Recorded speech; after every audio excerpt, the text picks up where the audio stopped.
অনেকে বলে রাতে আয়না দেখা ভালো না, তাকে আদৌ সত্য ও কোরআন হাদিসের যুক্তি পেশ করুন। এটা কোনো আয়না ব্যবসায়ী মাসালাটা বাইর করছে মনে হয়। ভাঙা আয়নায় মুখ দেখলে ক্ষতি হবে, যাতে করে আয়নাটা ফেলা দিয়ে আরেকটা নতুন কিনে, এরকম কোনো কুমতলবে কোনো আয়নার দোকানদার এরকম মাসালা টাসালা বাইর করছে মনে হয়। কোরআন হাদিসে এরকম কোনো কথা নাই যে ভাঙা আয়না মুখ দেখলে সমস্যা হবে অথবা রাতের বেলা আয়না দেখলে অসুবিধা হবে। আমি মাঝে মধ্যে চিন্তা করি কিছু কিছু বানোয়াট মাসআলা আমাদের সমাজে কোত্থেকে আসলো। মনে হয় কোনো মুরব্বীরা ভালো উদ্দেশ্যে হাদিসগুলো বানাইছে। উদ্দেশ্য যদি ভালো হয় হাদিস বানানো জায়েজ হবে?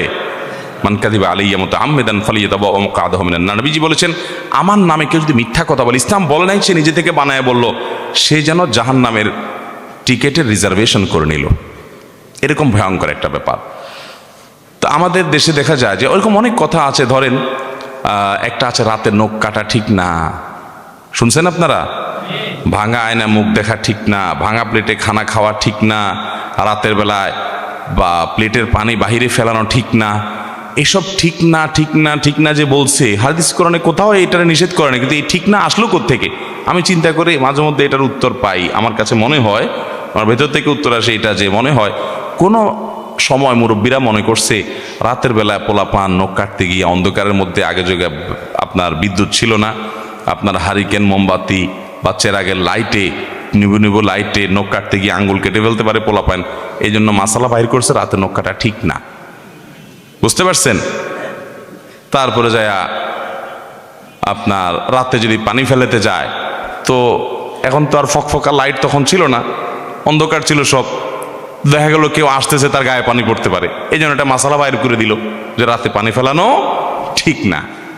এই যত ঠিক না আছে এগুলো সব সৎ উদ্দেশ্যে হাদিসগুলো বানাইছে হয়তো কেউ বা কারা, কিন্তু এগুলো কোরআন হাদিসে এই যেগুলো বললাম এগুলো নাই।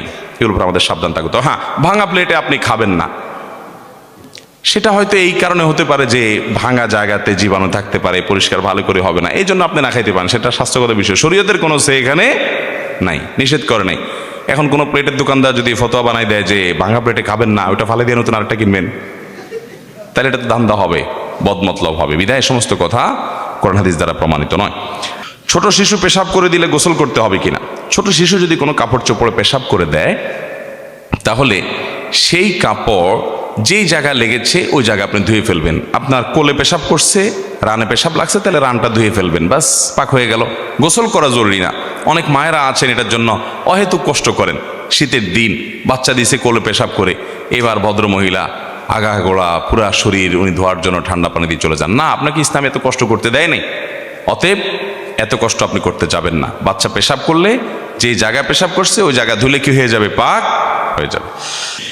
এরপরে প্রশ্ন হলো, যদি রুমে কোরআন রেখে স্বামী স্ত্রী মিলন করে সেটা জায়েজ হবে কিনা? জায়েজ হবে, এতে কোনো গুনাহ হবে না এবং এটাকে কোনো গুনাহের বিষয় মনে করার কোনো কারণ নেই। ইচ্ছাকৃতভাবে কোরআন অমাননা না হলে, কোরআন আছে এক সাইডে কোনো একটা কিছুর উপরে, ওই ঘরে মানুষ তার ব্যক্তিগত যে সমস্ত বৈধ কাজ আছে, যে কোনো বৈধ কাজ সেখানে করতে পারে, এর কারণে কোনো কোরআনের প্রতি অসম্মান এর গুনাহ হবে না। ঘুমানোর পর যদি আমার স্বপ্নদোষ কিংবা সামান্য প্রস্রাব নির্গত হয়, তাহলে কি শুধু আমি এবং আমার কাপড় অপবিত্র হবে, নাকি আমার সাথে আমার বিছানার বালিশ, বেডশিট ও কম্বল অপবিত্র হয়ে যাবে? দেখুন, যদি কোনো কারণে স্বপ্নদোষ হয় কিংবা গোসল ফরজ হয় কিংবা কোনো পেশাব সামান্য নির্গত হয় বা যতটুকুই হয় নির্গত হয়, তাহলে যেই জায়গায় লাগবে সেই জায়গাটা নাপাক হবে। সেটা আপনার কাপড়ে লাগলে কাপড়ের যে জায়গা লাগবে সেই জায়গাটা ধুয়ে ফেললে, পরিষ্কার করে ফেললে, পাক করে ফেললে আপনার পুরো পোশাক পাক হয়ে যাবে। আপনার স্বপ্নদোষ হলে অথবা গোসল ফরজ হলে আপনার পুরো বিছানার চাদর পুরোটাই নাপাক হয়ে যাবে, এমনটা জরুরি। বিছানার চাদর যদি না লাগে কোনো নাপাক, তাহলে ওটা নাপাকই হবে না। পরনের পোশাকে তো অবশ্যই লাগার কথা, অতএব সেটা নাপাক হবে, কিন্তু বিছানার চাদরে না লাগলে সে নাপাক হবে না। আর বালিশেতে লাগার প্রশ্নই ওঠে না, যার কারণে সেখানে নাপাক হবে না। হ্যাঁ, যদি কোনোভাবে বালিশে লেগে যায় তাহলে সেটা নাপাক হবে, ওইটা ধুয়ে ফেলতে হবে। অতএব স্বপ্নদোষ হলে একেবারে বালিশ, বিছানা চাদর সব পাক করতে হবে, ধুইতে হবে, এমনটা কোনো আবশ্যক নয়। যেখানে লাগছে সেটা ধুইতে হবে। প্রথম রাকাতে সূরা নাস পড়লে করণীয় কি? প্রথম রাকাতে সূরা ফালাক পড়লে ভুলে দ্বিতীয় রাকাতে সূরা কাউসার পড়লে করণীয় কি? দেখুন, কোরআনে কারীমের তারতীব রক্ষা করে তেলাওয়াত করা নামাজের মধ্যে এটা সুন্নাহ। এই জন্য আপনি প্রথম রাকাতে সূরায়ে ফালাক যদি পড়েন, তাহলে দ্বিতীয় রাকাতে আপনি সূরা নাস পড়বেন, উল্টা পেছনে যাবেন না, সামনের দিকে যাবেন। এটাই হলো সুন্নাহ, তারতীব রক্ষা করা। যদি তারতীবের খেলাফ হয়ে যায় নামাজ হয়ে যাবে, কিন্তু এটা একটা অনুচিত কাজ হলো, সুন্নার খেলাফ কাজ হলো। নামাজ হয়ে যাবে, নামাজটার কোয়ালিটিতে ত্রুটি হলো, পরবর্তীর জন্য সাবধানে থাকতে হবে, নামাজ হয়ে যাবে। আর যদি কেউ প্রথম রাকাতে সূরায়ে নাস পড়ে বসে আছে, কুল আউযু বিরাব্বিন নাস, এরপরে সূরা কি? সূরা নাসের পরে সূরার নাম কি? আর সূরাই নেই, নাম থাকবে কোত্থেকে? তো এখন প্রথম রাকাতে বেচারা নাস পড়ে বসে আসছে, বা দ্বিতীয় রাকাতে কি করবে? এই জন্য অনেক ফুকাহা একরাম পরামর্শ দিয়েছেন, ফুকাহানা পরামর্শ দিয়েছেন যে দ্বিতীয় রাকাতেও সে সূরা নাসই পড়বে, দ্বিতীয় রাকাতেও সে আবার সূরা নাসই পড়বে। অতএব এর মাধ্যমে তার নামাজ হয়ে যাবে, কিন্তু ইচ্ছাকৃত এরকম করবে না। এটা হতে পারে কখনো অনিচ্ছাকৃত হয়ে গেছে, হ্যাঁ, তাহলে কোনো অসুবিধা নেই, নামাজ হয়ে যাবে। ইমামের পিছনে নামাজ আদায় করার সময় মুক্তাদির ভুল হলে করণীয় কি জানতে চাই। ইমামের পিছনে যদি মুক্তাদির ভুল হয়, তাহলে দেখতে হবে সে ভুলের ধরনটা কেমন। ভুল তিন প্রকারের হতে পারে। এক, কোনো ফরজ তরক হয়ে গেছে। দুই, কোনো ওয়াজিব ছুটে গেছে। তিন, কোনো সুন্নত ছুটে গেছে। পুরো নামাজের মধ্যে তিন ধরনের কাজ আছে। টোটাল কয় ধরনের কাজ আছে? হয় ফরজ, নয় ওয়াজিব, না হয় সুন্নত। ফরজ ছুটে গেলে নামাজই হবে না, সোসেজ দেওয়া কুলাবে না, তাই না? আর ওয়াজিব ছুটে গেলে শেষে সিজদা সাহু নামাজ হয়ে যাবে। আর যদি সুন্নত ছুটে যায় তাহলে কি হবে? নামাজ হয়ে যাবে এবং সিজদা সাহু দেওয়া লাগবে। এখন ইমামের পেছনে কারোর যদি ফরজ ছুটে যায় তাহলে তার নামাজই হবে না। ওয়াজিব ছুটে গেছে তাহলে তার নামাজ হয়ে যাবে। ব্যক্তিগতভাবে যদি নামাজ একা একা নামাজ পড়তে গিয়ে যদি আপনার ওয়াজিব ছুটতো তাহলে সিজদা সাহু দেওয়া লাগতো। যেহেতু ইমামের পেছনে আছে জন্য পার্থক্য হলো তার সিজদা সাহু দেওয়া লাগবে না। ইমামের পিছনে যদি ওয়াজিব ছুটে যায় মুসল্লির, তাহলে সেক্ষেত্রে তার সিজদা সাহু দেওয়া লাগবে, কারণ সে তো ইমামের আনুগত্য করছে। সিজদা দিতে গেলে তো ইমাম থেকে আলাদা হতে হবে। ইমাম তো আর বলেছে তার বলের জন্য সেই ইমাম থেকে আনুগত্য থেকে বের হয়ে আলাদা সিজদা সাহু বেশি অপশন নাই, ইমামের আনুগত্য করতে হবে। ইন্নামা জুইলা আল ইমামু লিইউতাম্মা বিহি, ইমাম দেয় হয়েছে তাকে আনুগত্য করবার জন্য। বিদায় জামাতের সাথে নামাজ পড়তে গিয়ে ওয়াজিব ছুটে গেলে এর জন্য কিছুই করতে হবে না, নামাজ হয়ে যাবে। ফরজ ছুটে গেলে তো ওইটা পুনরায় পড়তে হবে। আর যদি সুন্নাত ছুটে যায় তাহলে তো সিজদা সাহু কোনো অবস্থাতেই লাগবে না। আমাদের পৌরসভার শতকরা 70% লোক ভাই বোনের সম্পর্ক নাই, কোরআন হাদিসের পরিণতি কি?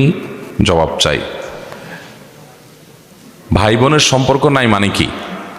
এর মানে হয়তো ভাই বোনের মধ্যে সেরকম সম্পর্ক, রিলেশন, আন্তরিকতা, ভ্রাতৃত্ব সুলভ, যে আত্মীয়তা সুলভ যে সম্পর্ক থাকার কথা সেটা নাই, নামকাওয়াস্তে আছে। এটা শুধু আপনাদের এই মহেশখালী পৌরসভার সমস্যা না, এই সমস্যাটা সারা দেশের কম বেশি। মানুষ এখন অনেক সেলফিস্ট, অনেক স্বার্থপর, আত্মকেন্দ্রিক হয়ে গেছে। অথচ আল্লাহ তাআলা ইমানদারদের জন্য আত্মীয়তার বন্ধনগুলোকে রক্ষা করা ফরজ করেছেন। কি করেছেন? ফরজ করেছেন। আত্মীয়তার বন্ধনগুলো রক্ষা করা কি নফল কাজ না ফরজ কাজ? ফরজ কাজ। আত্মীয়তার বন্ধন যদি কেউ ছিন্ন করে, নবী করিম সাল্লাল্লাহু আলাইহি সাল্লাম বলেছেন আল্লাহ তাআলা তাকে ছিন্ন করে দিবেন। যে ব্যক্তি আত্মীয়তার বন্ধনকে জোড়া লাগাবে আল্লাহর ভয়ে, আল্লাহর নির্দেশের কারণে, আত্মীয়ের সাথে আগ বেড়ে মিশতে যাবে, তার সাথে সুসম্পর্ক রাখবে, তার উপকার করবে, তার সাথে কানেক্টেড থাকবে, যোগাযোগ রাখবে, ওই ব্যক্তি আল্লাহ রাব্বুল আলামিন তাকে সংযুক্ত করবেন, তার সাথে আল্লাহ রাব্বুল আলামিন সংযুক্ত হবেন, সংযুক্ত রাখবেন তাকে।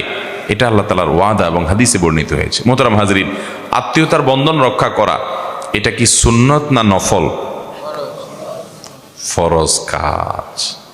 অতএব আপনার ভাইয়ের সাথে আপনার কোনো যোগাযোগ নাই, কথাবার্তা নাই, উঠা বসা নাই, উল্টা বরং মামলা মোকদ্দমা আছে, হ্যাঁ, শত্রুতা আছে, তার ভালো দেখতে পারেন না, পারলে তার জমিটা মেরে দেন, বাবার সম্পদে তার ভাগটা না দিয়া বাঁচতে পারলে সেই চেষ্টা করেন। এই রোগ বা প্রবণতা যদি থাকে তাহলে নবী করিম সাল্লাল্লাহু আলাইহি সাল্লাম বলেছেন লা ইয়াদখুলুল জান্নাতা কাতি', আত্মীয়তার সম্পর্ক যে ছিন্ন করে সে জান্নাতে যাবে নো এন্ট্রি। মুসলমান হওয়ার পরও যে লোকগুলো জান্নাতে যেতে পারবে না, সে কপাল পড়া মানুষগুলোর ভিতরে একটা হলো আত্মীয়তার সম্পর্ক ছিন্নকারী। এখন আপনি বলবেন, ভাই আত্মীয়তার সম্পর্ক কিভাবে জোড়া দেব? আমি যদি একটু তার সাথে মিশতে যাই, সে তো আমার সাথে মিশতে চায় না। এক হাতে কি আর তালি বাজে? আমি একটু তার উপকার করতে চাই, সে তো আমার ছায়াও দেখতে চায় না। সে পারলে আমার থেকে এড়ায় এড়ায় থাকতে চায়, বা আমি তার জন্য অনেক কিছু করি, সে আমার জন্য কিছু করতে চায় না, স্বীকারও করে না। দেখুন, একটা গুরুত্বপূর্ণ বিষয় হলো, আপনি কারোর উপকার করলেন, কাউকে টাকা পয়সা দিলেন, দান দক্ষিণা করলেন, সাধারণত আমাদের অভ্যাস হলো আমরা তার কাছ থেকে স্বীকৃতিটা আশা করি যে লোকটার জন্য এত কিছু করলাম, অন্তত সে মুখে স্বীকার করুক যে আমি তার জন্য করছি। এটা আশা করি না আমরা অনেক সময়। সূক্ষ্ম একটা বিষয় হলো, এটাও আপনার লৌকিকতা কিংবা মানুষের কাছ থেকে আপনি বিনিময় আশা করার যে অপরাধ, সেটার মধ্যে সামিল হওয়ার ভয় আছে। আপনি তার কাছ থেকে কোনো ফিডব্যাক আশা করবেন না। দেখুন, অনেক সূক্ষ্ম একটা ব্যাপার কিন্তু। আল্লাহ তাআলা কোরআনে বলেছেন, ওয়ায়ুতঈমুনা আত-তাআমা আলা হুব্বিহি মিসকিনাও ওয়া ইয়াতীমাও ওয়া আসীরা ইন্নামা নুতঈমুকুম লিওয়াজহিল্লাহ লা নুরিদু মিনকুম জাযাআও ওয়ালা শুকুরা। আল্লাহ তাআলা নেককার এবং জান্নাতি লোকগুলোর বৈশিষ্ট্য সূরা দাহরে উল্লেখ করতে গিয়ে বলেছেন, তারা মানুষকে খাদ্য দান করে, মানুষকে দান দক্ষিণা করে, এবং এগুলা করার পর বলে, ইন্নামা নুতঈমুকুম লিওয়াজহিল্লাহ, ও ভাই তোমাকে আমি এটা খাওয়াইলাম, দান করলাম আল্লাহকে খুশি করবার জন্য। লা নুরিদু মিনকুম জাযাআ, তুমি এটার বিনিময়ে আমাকে আবার কিছু দিবা, আমি দিলাম তুমিও আমাকে দিবা, এই আশা তো নাই। এমনকি ওয়ালা শুকুরা, তোমার থেকে থ্যাঙ্কসও আমি আশা করি না। তোমার থ্যাঙ্কসও আমার দরকার নাই। আমি থ্যাঙ্কস কার কাছে চাই? আল্লাহর কাছে চাই। খুব সূক্ষ্ম বিষয় কিন্তু।